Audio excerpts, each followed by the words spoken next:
Assalomu alaykum va rahmatullohi va barakatuh. Qadrdonlar, alhamdulillah yana bir go'zal ijodni o'z nihoyasiga yetkazdik. To'yxonaga mo'risiz, eshiksiz, oppoq ko'rinishdagi ijod. Xo'p, samovarlari ikkita, qozonlari o'sha 200 litrlikdan bitta 150 lik, bitta 100 lik qozonimiz.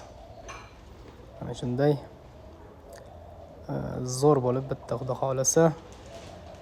Ham chekkasiga o'sha guruch yuvishga, suv olishga bir joy qilib ketdik.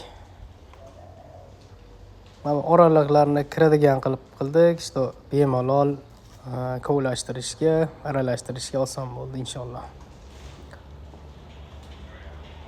Xo'p, mana shu holatda qadrdonlar. Ozgina shoshib oldik, sababi remont ketyapti, to'yga tayyorgarlik.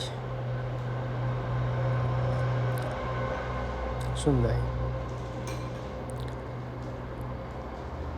Zontiklarni ham ko'ringlar, mana zo'r qilib o'rnatildi, xudo xolasa tortishlari o'ta zo'r bo'ladi. Xo'p, qadrdon sog' bo'ling, salomat bo'ling, inshaalloh siznikida ko'rishaylik.